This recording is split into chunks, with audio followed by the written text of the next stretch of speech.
हरे कृष्णा, राधे राधे। बैकुंठ में भी ना मिले जो सुख, वो सुख कान्हा तेरे वृंदावन धाम में है। कितनी भी बड़ी हो विपदा चाहे, समाधान तो बस श्री राधा तेरे नाम में है। बोलो बांके बिहारी लाल की जय, मोर मुकुट बंसी वाले की जय।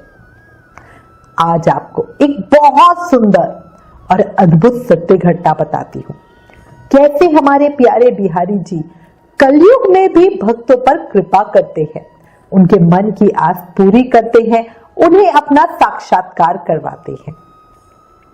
ये आजादी के समय की घटना है। पूरे देश में खुशी की लहर थी, देश आजाद हुआ था, पर पाकिस्तान के बनने का भी गम था। पंजाब के जालंधर प्रांत में बिहारी जी महाराज का एक पक्का भक्त था। उसकी बिहारी जी पर बहुत श्रद्धा थी। वो चाहता तो वृंदावन में ही रहना था, पर वो अपने परिवार का इकलौता लड़का था। परिवार की, माँ बाप की, बहन की, पिंड की, खेती, सब कुछ उसकी ही जिम्मेदारी थी और उसने उन जिम्मेदारियों को निभाया भी। उसने बढ़िया बहन की शादी की, फिर जैसे कि सोशल में कहते हैं ना, और अपने माँ बाप की जिद की वजह से उसने खुद की भी शादी करी, क्योंकि उसके माँ बाप की सिर्फ एक इच्छा थी कि वो इस संसार से विदा लेने से पहले अपने पोते को अपनी गोदी में खिलाए। और ये हिंदुस्तानी हर माँ बाप का यही एक सपना होता है। वो पंजाबी भक्त जीवन की हर घटना को बिहारी जी महाराज की मर्जी मानकर अपनी सभी जिम्मेदारियों को बहुत ही मन से, भाव से, श्रद्धा से पूरी करता था। माँ बाप की सेवा करता था, गृहस्थी का ख्याल रखता था, खेती बाड़ी जो भी उसके और काम थे सब कुछ बहुत बढ़िया से करता था और जिंदगी में सब अच्छा ही चल रहा था। इतने सब पर भी वो हर पल बिहारी जी महाराज को याद करता रहता था। उसके मन में हमेशा बिहारी जी महाराज का नाम चलता ही रहता था। वो हमेशा बिहारी जी महाराज का नाम लेता रहता था। जब मौका मिलता तब वृंदावन दर्शनों के लिए भी जरूर जाता। धीरे धीरे उसकी शादी को 10 साल हो गए। बिहारी जी महाराज का दिया सब कुछ था उसके पास, बस कमी थी तो एक औलाद की, जिसकी चाह सबको ही थी भाई, क्योंकि इकलौता लड़का था परिवार का, बहन भी है ना, माँ बाप भी सब चाहते थे कि भाई उसके बच्चा हो जाए। उसके माँ बाप चाहते थे कि वंश चलाने वाला कोई तो हो और जो इस आंगन का सूनापन दूर कर सके। हर किसी की चाहत होती है ना। उस भक्त ने तो अपनी पूरी जिंदगी बिहारी जी महाराज को समर्पित कर रखी थी। उसको खुद को पर्सनली जिंदगी से कोई भी शिकायत या कोई गम नहीं था। उसको नहीं था कि भाई मेरे बच्चा नहीं है तो मेरे को बहुत कमी है, बिहारी जी ऐसा क्यों कर रहे हैं, मुझे बच्चा क्यों नहीं दे रहे हैं, है ना। पर लोग थे ना जो आसपास के, वो लोग तो लोग होते, देखो मैं तो हमेशा कहती हूँ, कोई था जो उसकी भक्ति पे प्रश्न चिन्ह लगाता था, कहता था भाई देखो कितनी भक्ति करता है फिर भी आंगन सूना है। कोई कहता था पाखंड करता है, भक्ति का करता है तभी तो भगवान सुन नहीं रहे हैं, कृपा नहीं कर रहे हैं। कोई कहता था भगवान देखो कितने निर्दयी हैं, जो अपने भक्तों पर भी कृपा नहीं करते हैं, है ना। याद रखो, जितने लोग उतनी बातें। आप किसी भी एक चीज को, कोई पॉजिटिव कहेगा, कोई नेगेटिव कहेगा और कोई तो कहीं और की ही बात कहेगा। 2 लाइनें जिंदगी में हमेशा याद रखो, कुछ तो लोग कहेंगे, लोगों का काम है कहना। ये मुझे बहुत अच्छी लगती है लाइन, और इन्हीं लाइनों के ऊपर अपनी जिंदगी बिताओ। अगर आप हमेशा सोचते रहोगे लोग क्या कहेंगे, जिंदगी जी नहीं पाओगे। ठीक है, बस आपको करना क्या है, at the end of the story आपको जवाब उसे देना है। तो आपको अपनी जिंदगी इस तरह से बितानी है कि कान्हा के सामने आप उनसे नजर मिला के खड़े हो सको। उस समय आपको शर्मिंदा ना होना पड़े कि भाई मैंने ये काम गलत किया या मुझे अपनी सास ससुर की सेवा करनी चाहिए थी, वो मैंने नहीं की। वो मत करना, ठीक है। बाकी लोगों की परवाह मत करना। लोग तो आप सोने के हो जाओगे तो भी आप में कमियां निकाल देंगे, ठीक है। अब उस भक्त को भी लोग तरह तरह के बातें बोल रहे थे, बहुत अलग अलग तरीके भी बता रहे थे, ऐसा कर लो, ऐसा करने से बच्चा हो जाता है, ये कर लो, ये करने से हो जाता है। पर वो जो भक्त था वो पूरी तरह बिहारी जी महाराज पे समर्पित था और वो हमेशा कहता था जब मेरे बिहारी जी चाहेंगे तब अपने आप संतान हो जाएंगे। भैया मुझे सिर्फ उनके ऊपर विश्वास है, बाकी मुझे और कोई ओज वैदा की कोई हवन उसके ऊपर मुझे विश्वास नहीं है। जब मेरे बिहारी जी चाहेंगे अपने आप सुन लेंगे। वो हर समय हर किसी को कहता जो बुरा मेरे साथ हो रहा है वो मेरे खुद के पिछले जन्मों के कर्म है, तभी मुझे संतान नहीं मिल रही, और जो मेरे साथ अच्छा हो रहा है वो मेरे बिहारी जी महाराज की कृपा है। कितना ऊंचा भाव है। आज तो हमारे साथ कुछ भी गड़बड़ हो जाए, बस हम बिहारी जी महाराज को खींच के कटघरे में ले आते हैं, भाई तुम्हारी वजह से ये हुआ है ना। भाव ऐसा रखो कि भाई अगर समर्पित किया है अपने आप को तो जो जिंदगी में हो रहा है सब बहुत बढ़िया है। अब उस भक्त की जो बीवी थी वो बेचारी भी बड़ी दुखी थी, वो कहती थी कि दोष मुझ में है, तुम दूसरी शादी कर लो। पर वो जो भक्त था वो बिहारी जी के दीवाना जो था वो तो कहता भैया ऐसा क्यों कहती हो, कमी तो मुझ में भी हो सकती है, जो मैंने दूसरी शादी की और फिर भी बच्चा ना हुआ तो फिर क्या करूंगा, है ना। अपनी बीवी को कभी भी मन में, अपने माँ बाप को कहता था कि कभी भी मेरी बीवी को कुछ नहीं कहना, है ना। गलती किसी की नहीं होती है, कुछ चीजें ऐसी होती है जो हमारे हाथ में ही नहीं होती है, और वो हर किसी को कहता था मेरे जी बिहारी जी पे विश्वास रखो, सब चंगा होगा, सब चंगा होगा।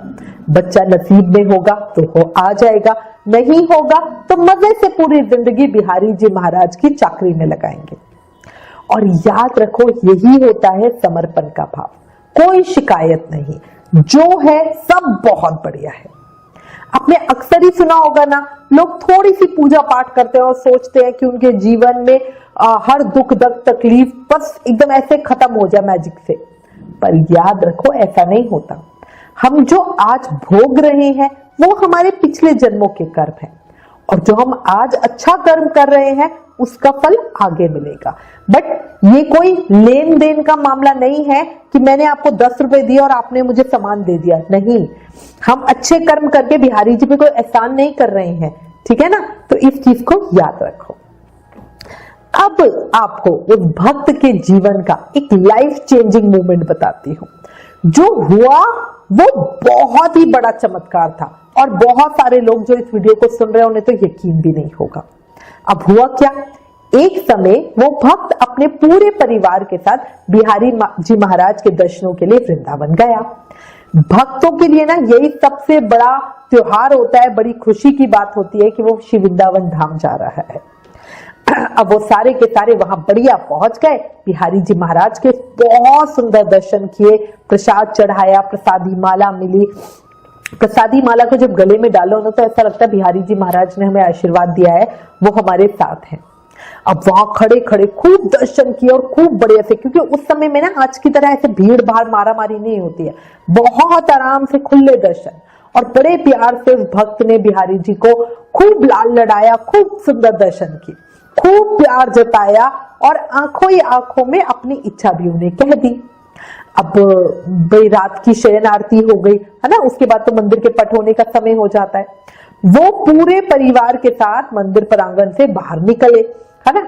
अब वापस उन्हें धर्मशाला में जाना था जहां पे वो रुके हुए थे, और उधर पहुंचने के लिए वो सवारी देख रहे थे, कोई रिक्शा विक्शा मिल जाए। अब वो जो भक्त था वो बिहारी जी के लिए पागल था, उसको वो पागल ही कहेंगे, वो बिल्कुल पागल था। उसका मन अभी भी भरा नहीं था, और मंदिर के पट हो चुके थे, है ना। वो बिहारी जी महाराज की चौखट पे ही रात बिताना चाहता था। भाव देखो, मतलब मैं तो ये सोचती हूँ, हम तो कहेंगे कि चलो भाई तस्वीर देख के अपना मन भर लो, नहीं, उसने कहा मैं नहीं हिलूंगा यहाँ से।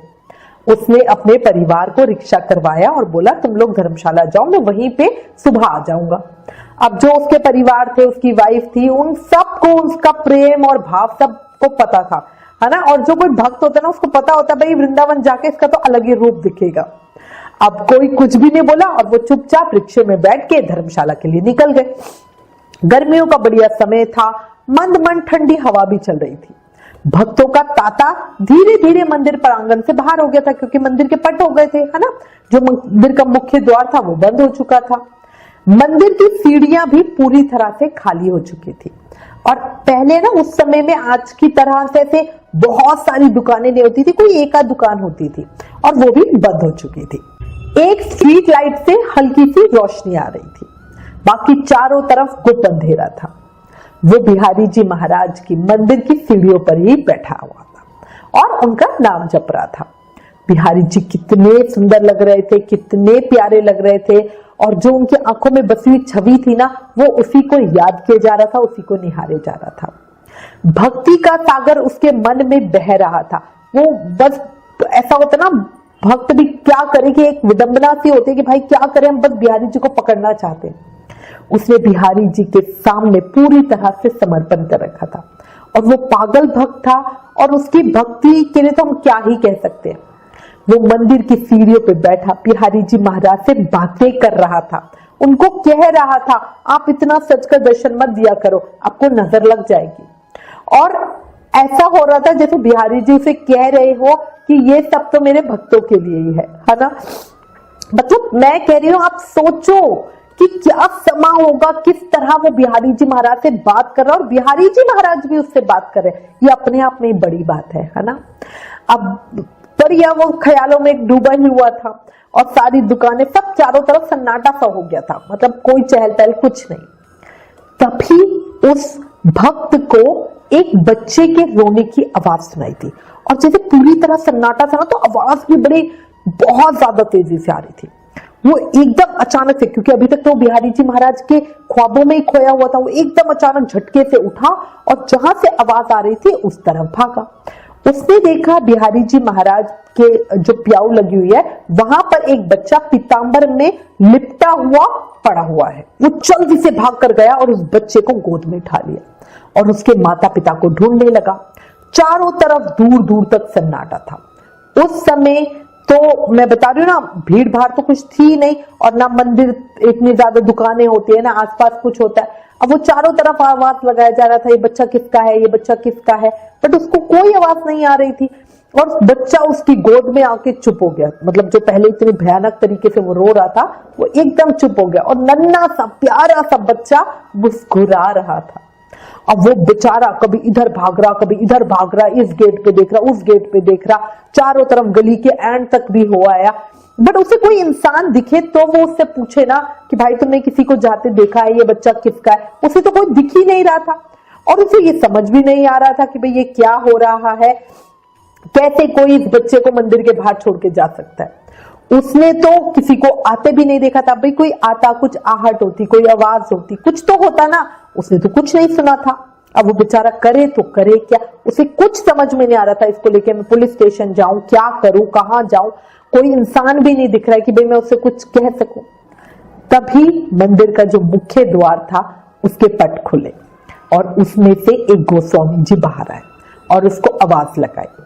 अब वो गोस्वामी जी को देखकर एकदम ही, क्योंकि इतना वो घबरा गया था, उसने रोना, वो रो रहा था, उसकी आंखों से आंसू निकल रहे थे और वो भागता हुआ गोस्वामी जी के पास पहुंचा।